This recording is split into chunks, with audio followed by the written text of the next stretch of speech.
You know him, I know him, we all know Mr. Santa Claus. It's the magical old man that squeezes down chimneys, flies on reindeer, and has a sweatshop back north. He brings Christmas joy, stuffs your stockings, and we let children believe in them so that they don't know that the parents got their gifts from TJ Maxx. Whether you like it or not, Santa Claus exists in our modern psyche, collective consciousness, giving him the power of a modern minor deity. He's worshipped every year. Kids pray to him. They leave him offerings of milk and cookies. Do we see the thread that's going on? So let's talk about the history of Santa. We're going to talk about his powers. We're going to talk about how you could incorporate him into your own spiritual path. My name is ONALOCK, and let's dive into the lore of Santa Claus. What attributes would we give modern day Santa Claus? We know he wears red clothing. We know he can bend space and time to travel to all of the good Christian boys and girls' homes in the span of one night, mind you. He's doing it on his sleigh with his 8 reindeer. He has some sort of magical, mystical, infinite bag of holding. And he only expects milk cookies and some good behavior throughout the year. That's kind of nice. All this just to return to the North Pole on the same night, back to his wife, Mrs. Claus, and his sweatshop, and to do it all again in the same year. If this character actually existed, he definitely would be a modern god. Think of it. Like, if we were judged actually on our moral character every year and we were magically rewarded about it, think about how the world would be different. It'd be full of Christmas joy like every day. Every one of you would be leaving out milk and cookies every time, every night. On my channel, we know of something called egregores. These are collective thought form entities created by our own thoughts and emotions. And if we have the use of our nations believing in this powerful deity, we're singing songs about them, writing poems, seeing him in movies every single year, then we have a powerful egregore on our hands. And we can use that. But first, let's dive into the history of Santa Claus. Our modern concept of Santa Claus, as you might know it, is formed on consumerism. He used to look like this before Coca-Cola did an ad campaign making him with his red Santa hat and his red robes, and now he's that instead. But the earlier concepts of Santa Claus actually had him as a historical figure. He was the 4th century Saint Nicholas. Saint Nicholas of Myra or Nicholas of Bari. He was a Greek Christian and from modern day Turkey. He would have been alive during the Roman Empire, which gives you some context. It is said he would give gifts to the impoverished, including tales of him saving girls from prostitution. How sweet of him. He would sneakily throw coin purses into the windows of these young girls, providing them assets so that they could later on marry. What a tough time to be alive. And then he would later become known as the Catholic and Christian patron saint of children and sailors. The more you know. Later on during this period of time, the Dutch would also adopt Saint Nicholas as their own Sinterklaas. Sinterklaas. Sinterklaas was depicted as an old man with red robes and long white hair. Whoa, where did that come from? I don't know. In the Dutch tradition, before Christmas Eve, nope, scratch that, Saint Nicholas Eve, he would visit schools and he would also ride a white horse on the rooftops of homes, providing good children with gifts down the chimneys. Hello? That's Santa Claus. Meanwhile, the bad kids would be beaten by sticks.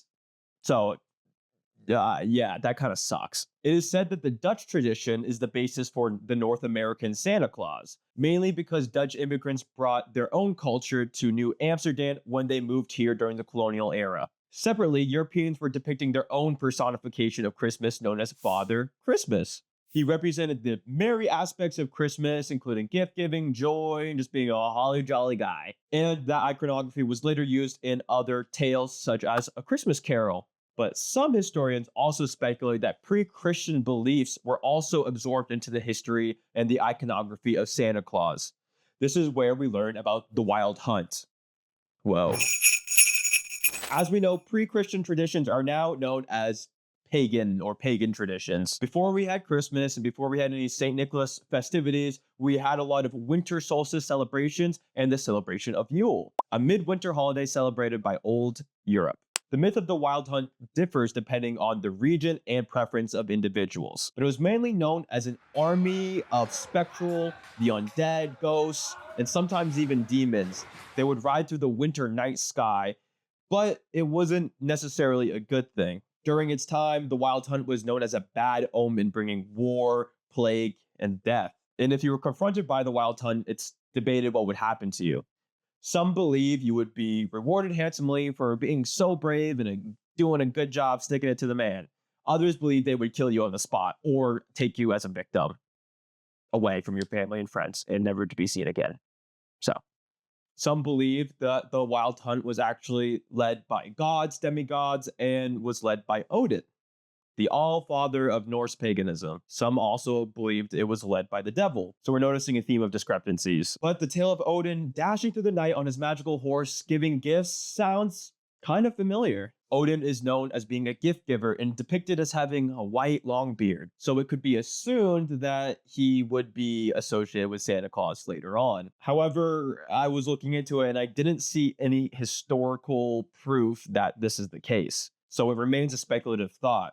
If anything, Santa Claus is more likely to have come from the Saint Nicholas rather than coming from Odin separately. But who knows? Who knows? I'm not yucking anyone's yolk. Now let's talk about Yule, the winter solstice, outside of Christmas. Although there is no certain proof that Odin directly inspired Santa Claus, we know that Christmas and a lot of its traditions now are inspired by the old holidays, including Yule. Traditionally speaking, Christmas is a Christian holiday that celebrates the birth of Jesus. While mainly celebrated by Christians, it's also become part of the annual holiday season celebrated by non-Christians as well. The themes of Christmas are gift giving, decorations, Christmas trees, and of course, Santa Claus. It serves as a powerful force in the global economy, becoming a key factor in a lot of companies' revenue. It's alleged that the date of Christmas was set by the Romans on the 25th of December, not because Jesus' birthday was the 25th, but because there were already holidays celebrated around that time. For centuries, the winter solstice was celebrated as a time where the sun would stop diminishing from the sky, usually on the 21st, and it would regain its strength by the 25th. Therefore, it was a time of celebration and a time of rebirth. Hence the pagan holiday Yule, and also Sol Invictus, both celebrating hope, the rise of the sun in the dark winter times. Now that we know the lineage of Santa Claus and we also know the themes around this time, let's see how we could work with him. As I mentioned before, Santa Claus is actually a powerful modern-day egregore, or a thought form that we continuously feed into every year. And it's based on an actual person who existed, and now it's celebrated as a person who embodies winter magic and generosity. Many people already incorporate Saint Nicholas into their own practices. As mentioned, he is the patron saint of sailors and children. But could you use Santa Claus as your own modern day deity?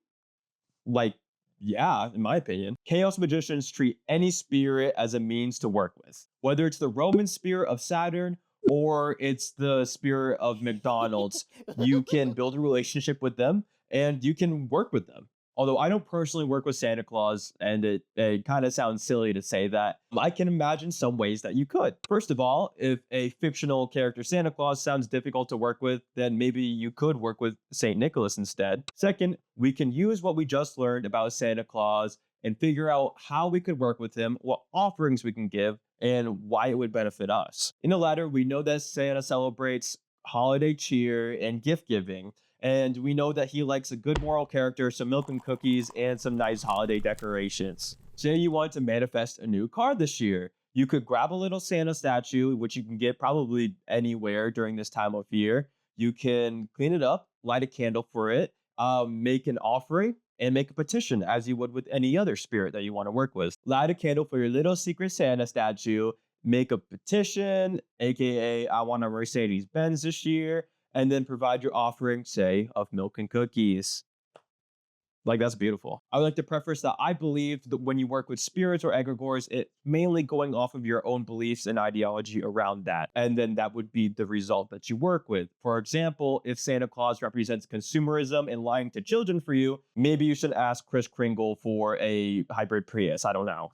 This video has been about the lore of Santa Claus, how he has become a modern day deity and an egregore, in the ways that you could work with him if you wanted to. This isn't the most literal video I've made, so obviously take this with a grain of salt. It's speculative and it's just me having fun. But anyways, happy holidays from ONALOCK, and ho ho ho. Yeah, subscribe.